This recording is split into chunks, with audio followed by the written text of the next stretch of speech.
إن الحمد لله وحده والصلاة والسلام على من لا نبي بعده وأشهد أن لا إله إلا الله وحده لا شريك له وأشهد أن محمدا عبده ورسوله أما بعد فقد قال الله تعالى إن الصلاة تنهى عن الفحشاء والمنكر وقال النبي صلى الله عليه وسلم العهد الذي بيننا وبينهم الصلاة من تركها فقد كفر।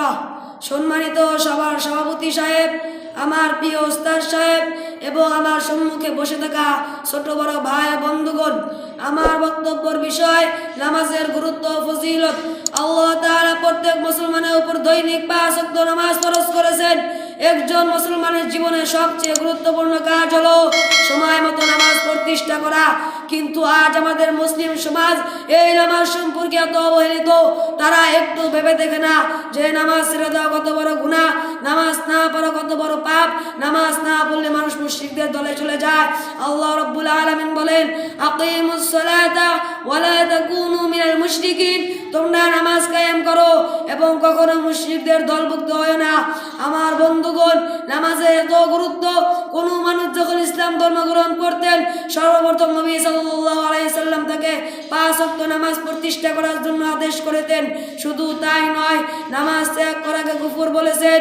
সহিহ মুসলিম জাবির বিন আব্দুল্লাহ রাদিয়াল্লাহু তাআলা আনহু থেকে বর্ণিত, তিনি বলেন, আমি শুনেছি নবী সাল্লাল্লাহু আলাইহি ওয়াসাল্লাম বলেছেন, বাইনার রাজুলি ওয়া বাইনাশ শিরকি ওয়াল কুফরি তারকুস সালাহ, মানুষ এবং শিরক কুফরির মধ্যে পার্থক্য নামাজ ছেড়ে দেওয়া। অন্য হাদিসে নবী সাল্লাল্লাহু আলাইহি ওয়াসাল্লাম বলেন, আল আহদুল্লাযী বাইনানা ওয়া বাইনাহুমাস সালাহ মান তারাকা ফাকাদ কাফারা, আমাদের ও তাদের ইয়ানে মুশরিকদের মধ্যে যে পার্থক্য তা হলো নামাজ। অতএব যে নামাজ ছেড়ে দিল সে কুফরি করলো। এই সমস্ত হাদিসের ভিতর শাইখ মুহাম্মদ ইবনে উসাইমিন রাহিমাহুল্লাহ তিনি বলেন, নামাজ আদায়কারী মুসলিম নারীর বিয়ে বেনামাজির সাথে দেওয়া নাজায়েজ, বেনামাজির জবাহ কিদ গোশত খাওয়া নাজায়েজ, বেনামাজি মারা গেলে তার জানাজা আদায় করা যাবে না, তার জন্য ক্ষমা প্রার্থনা করা যাবে না, তাকে মুসলমানদের কবরস্থানে দাফন করানো হবে না এবং গিন্নি ভাই হিসেবে গণ্য হবে না। আমার বন্ধুগণ, নামাজ না পড়লে দুনিয়াতেও শাস্তি, পরে গেলেও শাস্তি দেওয়া হবে। সহিহ বুখারী বর্ণনা আছে, বেনামাজির কবরে আযাব দেওয়া হবে, পাথর মেরে তাদের মাথাকে চূর্ণ বিচূর্ণ করে দেওয়া হবে যারা ফরজ নামাজ না পড়ে ঘুমায়।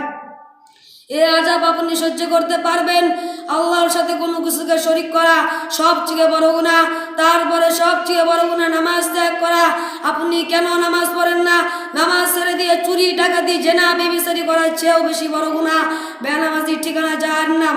বেনামাজি মানে যারা 2 ওয়াক্ত পড়ে, 3 ওয়াক্ত পড়ে না, অথবা শুধু জুমা আর ঈদের নামাজ পড়ে, তারাই তো বেনামাজি। জান্নাতীরা জান্নাতে বসে জাহান্নামীদেরকে জিজ্ঞাসা করবে, মা সালাকাকুম ফি সাকর, কিসে তোমাদেরকে জাহান্নামে নিক্ষেপ করেছে? জবাবে তারা বলবে, লাম নাকু মিনাল মুসাল্লিন, আমরা নামাজ পড়তাম না। আল্লাহ রাব্বুল, সুতরাং আমার বন্ধুগণ, অল্লাহ অবহেলা ছেড়ে দিয়ে নামাজের পাবন্দ করুন। আল্লাহ রাব্বুল আলামিন বলেন, ইন্নাস সালাতা কানাত আলাল মুমিনিনা কিতাবাম মাওকুতা, নির্ধারিত সময়ে নামাজ আদায় করা মুসলমানদের জন্য অবশ্যই কর্তব্য। আল্লাহ রাব্বুল আলামিন আরো বলেন, ইন্নাস সালাতা তানহা আনিল ফাহশাই ওয়াল মুনকার, নিশ্চয় নামাজ অন্যায় ও অশ্লীল কাজ থেকে বিরত রাখে। আমার বক্তব্য আমি এখান থেকে শেষ করছি। শেষে আল্লাহ তাআলার কাছে দোয়া করছি, আল্লাহ তাআলা যিনি আমাদের সবাইকে নামাজের হেফাজত করার তৌফিক দান করেন, আমিন।